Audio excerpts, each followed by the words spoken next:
అందరికీ నమస్కారం. ఈ విశ్లేషణకు స్వాగతం. ఈరోజు మనం చాలా ఆసక్తికరమైన, ఇంకా చెప్పాలంటే మనందరికీ ఎప్పుడూ ఎంతో అవసరమైన ఒక అంశం గురించి మాట్లాడుకోబోతున్నాం. అదేంటంటే నిశ్శబ్దం యొక్క శక్తి మరియు అంతర్గత శాంతి వైపు మన ప్రయాణం. మన ఈ ఉరుకులు పరుగుల జీవితంలో అసలైన సంతృప్తిని ఎలా పొందాలో ప్రాచీన ఆధ్యాత్మిక ప్రవచనాల ఆధారంగా ఈ వివరణలో మనం డీకోడ్ చేద్దాం. సో ఏమాత్రం ఆలస్యం చేయకుండా అసలు ఈ మూలాధారాలు మనకి ఏం చెప్తున్నాయో చూద్దాం. ప్రశాంతమైన బుద్ధి అనేది ఈ ఉనికిని నావిగేట్ చేయడానికి మరియు సంతృప్తిని పొందడానికి అత్యంత ఆవశ్యకమైన సాధనం. చూడండి, ఇది చాలా గొప్ప వాగ్దానం, అవునా? అంటే మనకు నిజమైన ఆనందం లేదా సాఫల్యం అనేది బయటెక్కడో భౌతిక ప్రపంచంలో దొరకదు. మన మనస్సు ఎంత ప్రశాంతంగా, ఎంత నిశ్శబ్దంగా ఉంటే జీవితంలోని అసలైన ఆనందాన్ని మనం అంతబాగా ఆస్వాదించగలం అని ఈ మూలాధారాలు చాలా స్పష్టంగా చెబుతున్నాయి. ఇది అక్షరాలా ఈ మొత్తం కాన్సెప్ట్కి ఒక బలమైన పునాదిలాంటిది. విభాగం 1 భౌతిక ప్రపంచం మరియు మానవ స్థితి. ఒకసారి ఆలోచించండి, మన జీవితం ఎప్పుడూ ఒకేలా ఉంటుందా? అస్సలు ఉండదు. అది ఎప్పుడూ ఊహించని పరిస్థితులతో, ఒక రకమైన గందరగోళంతో నిండి ఉంటుంది. రోజూ మనం ఎదుర్కొనే సవాళ్లు, ఆందోళనలు ఇవన్నీ మన మానవ స్థితిలో ఒక భాగమే. సరిగ్గా ఈ నిరంతర అస్థిరత వల్లే మనకొక స్పష్టమైన మార్గదర్శకత్వం ఎంతో అవసరమవుతుంది. ఈ రోజువారీ గందరగోళమే కదా మనల్ని అంతర్గత శాంతి కోసం వెతికేలా చేసే మొదట మెట్టు. ఇకపోతే విభాగం 2 దైవిక జోక్యం, మార్గదర్శక రూపాలు. ఇక్కడ మూలాధారాలు ఒక అద్భుతమైన విషయాన్ని వివరిస్తున్నాయి. ఆ మార్గదర్శక శక్తులు ఎవరో ఇక్కడ ప్రత్యేకంగా ప్రస్తావించారు. వారు హనుమంతుడు, రామచంద్రమూర్తి మరియు శంకర భగవానుడు. ఈ దైవిక శక్తులను మనం కేవలం పూజించడమే కాదు సుమా, మనలోని అజ్ఞానపు చీకటిని పారద్రోలి ఒక సరైన దారిని చూపే సజీవ మార్గదర్శక శక్తులుగా వీరు పనిచేస్తారని ఈ గ్రంథాలు చెబుతున్నాయి. వీరు అక్షరాలా అత్యున్నత ఆదర్శాలకు ప్రతీకలు అని చెప్పాలి. మరియు ఇంకో విషయం ఏంటంటే, ఈ దైవిక మూర్తులు ఏ ఒక్క ప్రాంతానికో లేదా వర్గానికో పరిమితమైనవారు కారు. వీరు సమస్త మానవాళికి విశ్వగురువులు.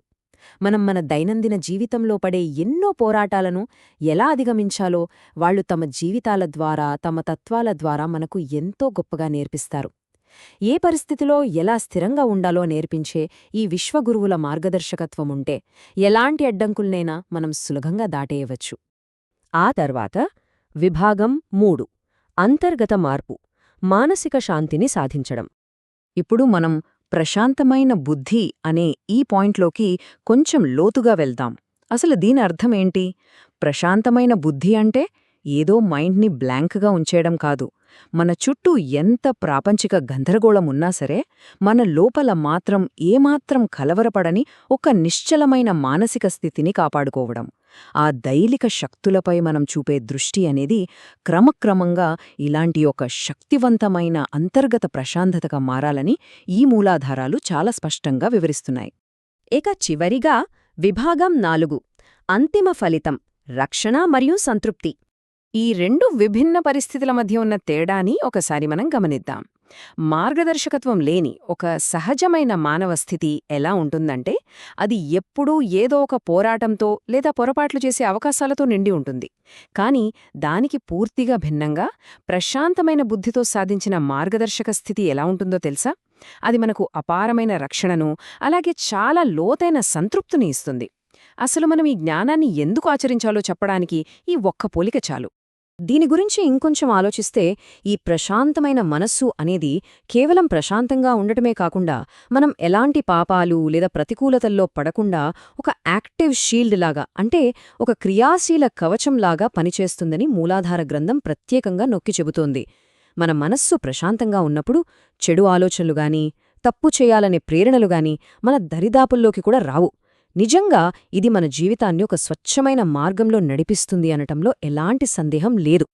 ఇప్పుడు ఈ ప్రాసెస్ని మనమొక స్టెప్ బై స్టెప్ విధానంగా చూద్దాం. ముందుగా దైవిక శక్తులపై దృష్టి పెట్టడం ద్వారా మనకు ప్రశాంతమైన బుద్ధి ఏర్పడుతుంది. ఆ ప్రశాంత బుద్ధే మనం పాపాలు లేదా తప్పులు చేయకుండా అడ్డుకుంటుంది. సో ఫైనల్గా ఇది దేనికి దారితీస్తుంది? కరెక్ట్, అంతిమ సంతృప్తికి. ఈ ఆర్డర్ చూస్తే మనకు చాలా సులభంగా అర్థమయ్యేలా ఒక అద్భుతమైన రోడ్ మ్యాప్ దొరికినట్లనిపిస్తుంది కదూ. ఈ ప్రశాంతమైన మానసిక స్థితిని సాధించినవారు జీవితంలో అంతిమ సంతృప్తిని మరియు పరిపూర్ణతను అనుభవిస్తారు. ఈ ప్రవచనాలలోని ఫైనల్ ప్రామిస్ ఇదేనండి. ఈ ఆధ్యాత్మిక ప్రయాణం మనకు ఇచ్చే అతి పెద్ద బహుమతి నిజమైన మరియు శాశ్వతమైన సంతృప్తి. ఎంత భౌతిక సంపదలున్నా, ఎంత కీర్తి ప్రతిష్టలున్నా దొరకని ఆ మానసిక తృప్తి కేవలం ఈ ప్రశాంతత ద్వారా మాత్రమే సాధ్యం. ఈ వాక్యంలో ఉన్న లోతుని అర్థం చేసుకోవడం నిజంగా చాలా అవసరం.